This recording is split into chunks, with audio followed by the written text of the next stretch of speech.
Bom, ilustrar é escavar, é limpar o terreno, é coletar possibilidades narrativas dos escombros. Eu costumo pensar, né, que ilustrar é essa busca, né, por coisas que a gente vai é um garimpo, ou melhor do que garimpo, é um trabalho de arqueologia, né, em que a gente vai pegando as peças e vai juntando e vai buscando sentido no que a gente vai fazendo, né. Nesse sentido, a gente agora na nossa quarta parte dessa aula, né, é o quarto vídeo de uma aula só. Eu trago aqui para vocês agora os fundamentos, né, da Gestalt. Alguns dos fundamentos, não todos, eu trago os principais que eu acho que vão nos ajudar a consolidar um pouco, essa ideia da que a Gestalt traz para a composição de imagens e para a composição de personagens, tá bom? A gente começou com isso lá na nossa aula ao vivo do dia 10. Depois nós fomos a começamos, né, voltamos a esse assunto na parte 3 das aulas gravadas de hoje, e agora na parte 4 eu quero falar dos fundamentos, certo? Bom, deixa eu trazer para vocês aqui,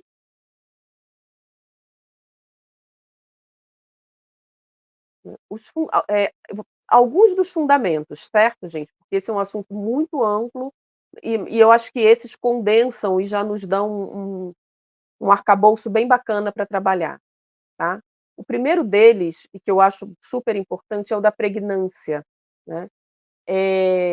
E o que que é essa pregnância, né? É a medida da facilidade da compreensão, da leitura e da identificação de uma composição visual. A gente está vendo aqui essa imagem, essa ilustração feita pelo Yunnakovic, em que a gente tem a figura, né, e a gente tem esse fundo, que são que embora tenha um contraste entre a figura e o fundo, mas a gente repara nessa forma principal dessa imagem, né. Então quanto mais simples uma forma, mais facilmente ela será assimilada, né. As formas tendem a ser percebidas no seu caráter mais simples, quanto menos a gente fragmenta essa imagem, quanto mais a gente consegue sintetizar os elementos que estão nessa imagem, maior vai ser a sua pregnância e maior vai ser a sua eloquência, tá. Esse é o princípio da simplicidade natural da percepção, né. A parte mais compreendida em uma imagem vai ser, portanto, assim, como eu posso dizer, vai ser a parte mais regular, né. Quanto mais regular essa imagem, menos ela requer a nossa atenção. É aquilo que a gente bate o olho e vê, tá. Formas mais simples vão ser percebidas mais rapidamente. E isso é uma informação importante quando a gente vai criar uma imagem, que a gente pode tirar, a gente deve tirar partido disso. Composições mais complexas vão ser de compreensão menos simples, mas não piores, tá? A gente aqui não está falando de uma imagem melhor ou uma imagem pior. É importante que a gente tenha esse conceito em mente para melhor contar né, melhor passar a ideia que a gente quer passar. Isso é muito usado no design gráfico, isso é muito usado no marketing, mas também na composição de narrativas visuais para literatura, para livros ilustrados, isso também é muito válido, tá. Bom, as composições mais complexas, né, são de compreensão menos simples, mas elas não são menos importantes, a depender da narrativa visual que a gente quer criar, certo. A gente só precisa ter consciência disso para fazer essa escolha atrelada a a nossa narrativa, tá. E aí, a gente vai para o próximo slide. Essa imagem aqui, que eu vou aumentar, porque eu acho que para vocês é melhor para visualizar, tá.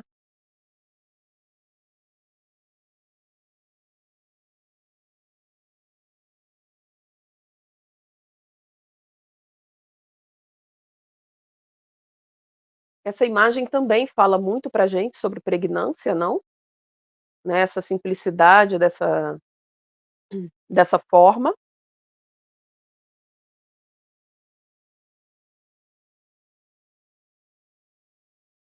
E aí a gente vai agora para um outro fundamento, que é o fundamento da semelhança. E aí eu retorno com vocês para o pequeno azul e o pequeno amarelo. Mas antes disso, desculpa, que eu já estou fazendo aqui uma bruta confusão com vocês, ó. Seguindo ainda na ideia de pregnância, ó, nós temos essa imagem aqui da Helena Odriozola, em que a gente nem precisa saber a história, mas olha a simplicidade das curvas dessa personagem, o arredondamento das curvas dessa personagem, né, o quanto para além das cores, porque a gente não vai tratar de cor agora, a gente está tratando de forma, já nos passa muita coisa dessa narrativa aqui. Bom, e aí a gente vai agora para a semelhança, agora sim, tá bom? Vamos lá. Quando a gente fala desse fundamento de semelhança, é preciso que a gente pense que há uma tendência natural em ver relação entre elementos que são semelhantes, né.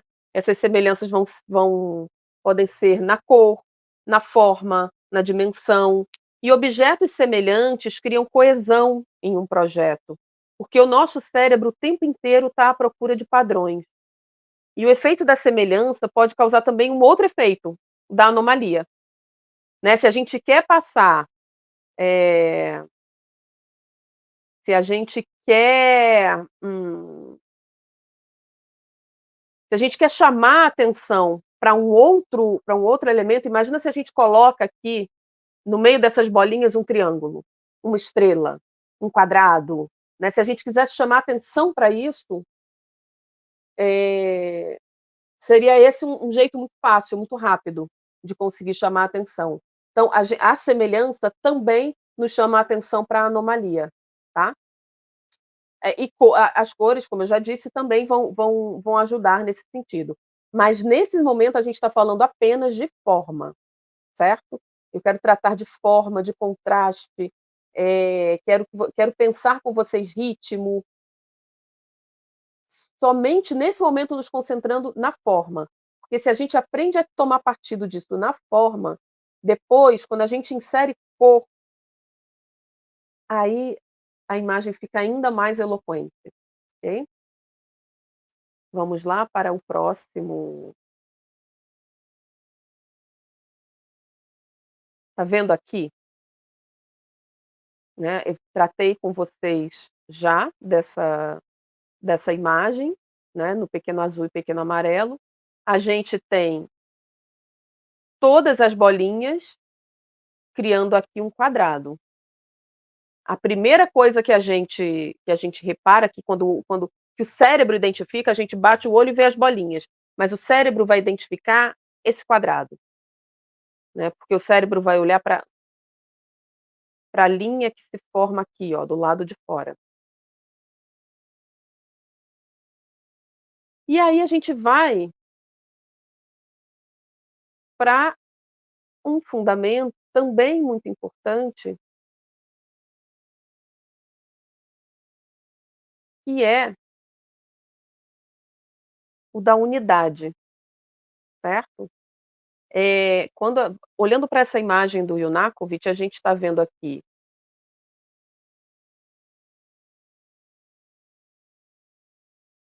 eu acho que é facilmente identificável, né, a gente tem esse grande blocão aqui do lado de fora, vocês não veem o meu mouse mexendo, né, eu acho. Mas enfim, a gente tem um grande bloco formado pela raposa e pelo gato, que são os vilões, mesmo que a gente não saiba que eles são os vilões de determinada história, quando a gente olha para esse camaradinho aqui do meio, ó, a gente sabe que a gente está falando do Pinóquio, né. Mas e aí, olha essa ideia aqui de unidade, de bloco, é um bloco do mal que se formou aqui.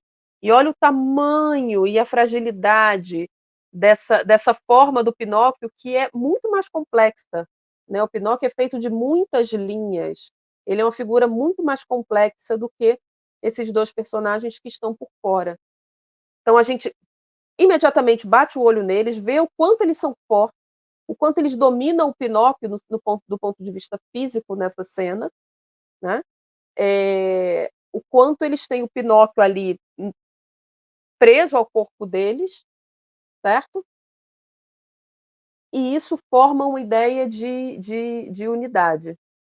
E depois que a gente olha para essa imagem aqui deles, e aí a gente vai ver que no meio tem um Pinóquio, né, a gente vê que tem um boneco, depois a gente vai reparando nos detalhes desse boneco, né, o nosso arcabouço cultural vai nos dizer que um personagem que tem esse narigão pontudão aqui, só pode ser o Pinóquio, a roupinha dele é vermelha, né, o vermelho vai nos dar outras informações que a gente vai estudar quando a gente for tratar de cor, ok? Mas a unidade fala de uma igualdade harmônica dos elementos visuais, que constroem, né, essa composição, e quanto maior é o equilíbrio desses elementos, maior é a sensação de unidade. Então essa unidade pode chegar ao ponto de se completar e de criar uma nova, né. A gente vê aqui 2 personagens, mas a gente vê também um grande bolão, um grande blocão de domínio. Então ele usa de semelhança e usa de proximidade para criar unidade.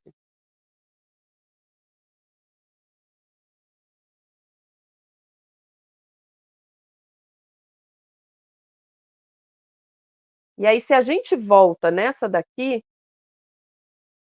a gente também tem uma outra ideia, que é a ideia de proximidade, né. Elementos próximos uns dos outros tendem a se agrupar e vão ser percebidos como unidade, né. Eu não escrevi aqui a palavra proximidade, foi uma falha minha. Mas vejam, a gente já não olha mais para as bolinhas somente, a gente olha para o quadrado que essas bolinhas formam, independente desse retângulo preto ao fundo, tá. E proximidade e semelhança podem trabalhar juntas para construir a unidade das formas, da qual nós já falamos aqui, a partir da ilustração do Iunakovic para o Pinóquio.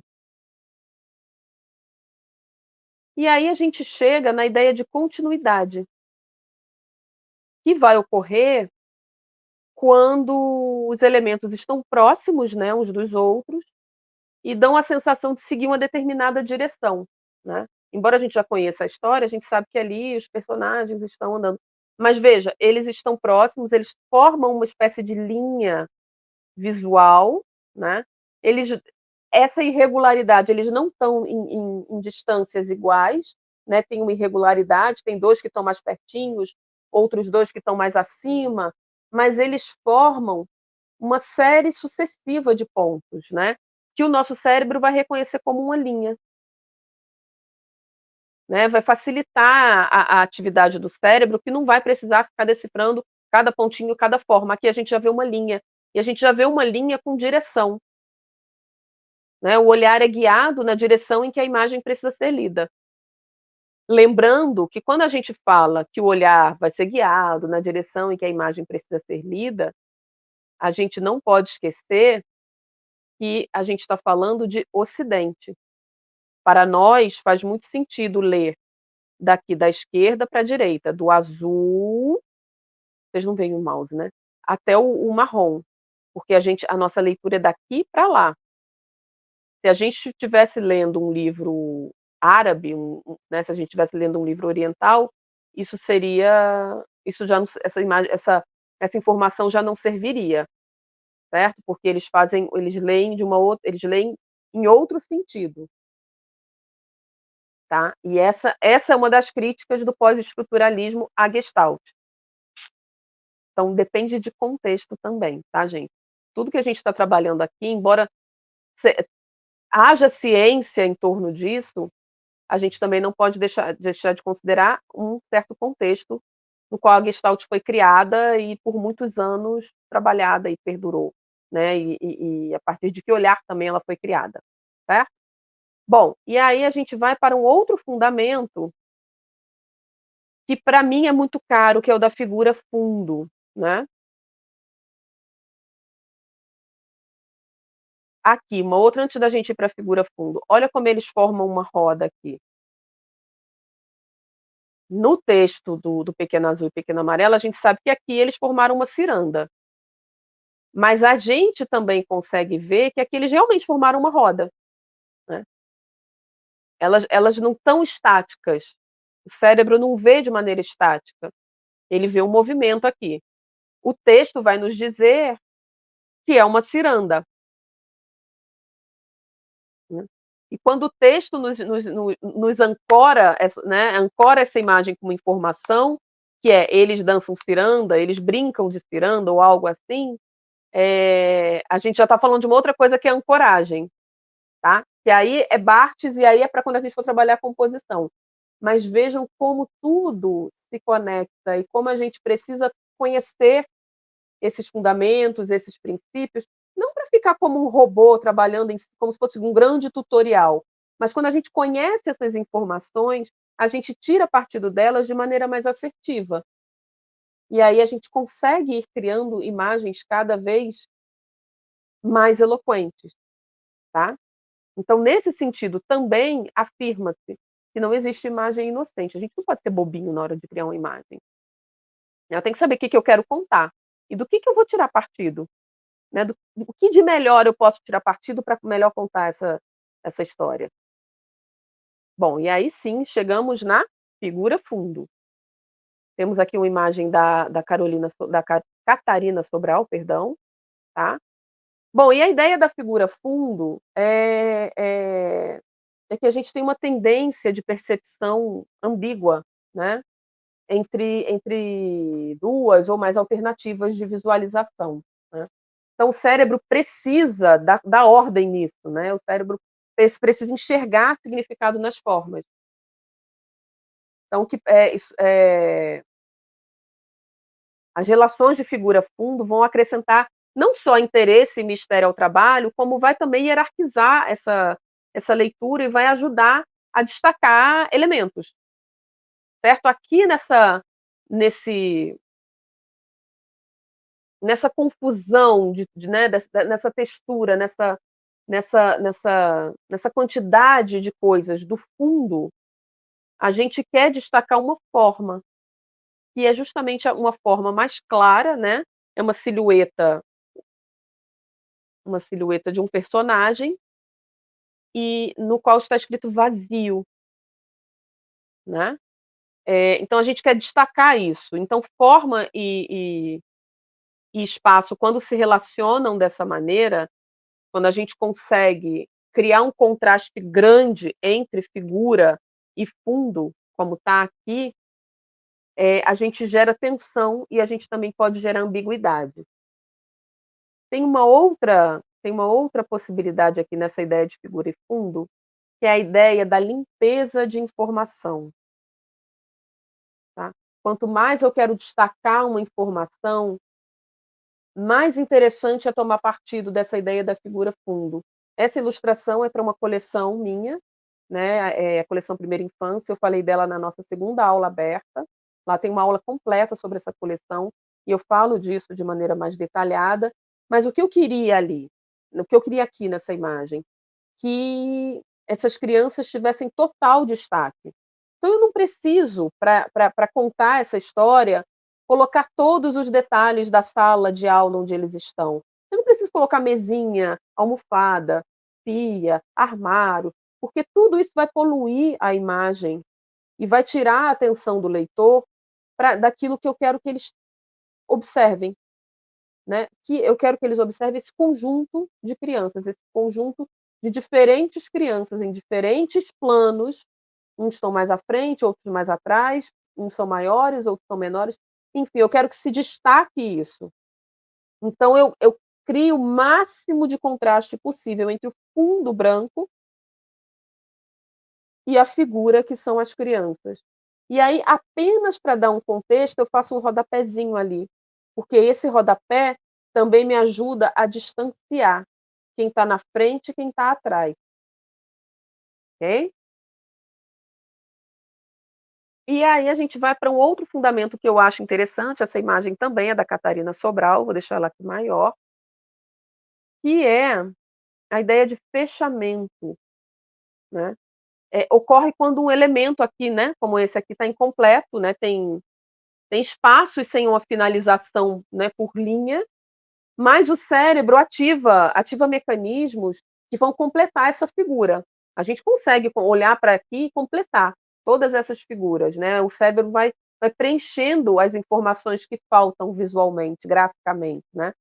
O nosso cérebro tende a enxergar um elemento completo mesmo quando não tem um, tá. Essa ideia do fechamento, essa imagem mostra muito isso.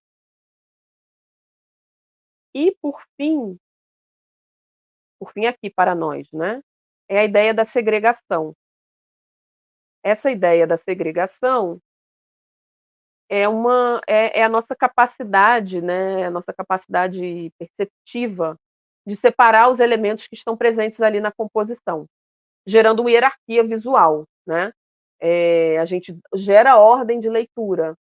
Por exemplo, essa figura, né, que faz parte de um livro incrível, que eu vou mostrar para vocês qualquer dia, que é A Gigante da Casa 88, que é esse o nome do livro.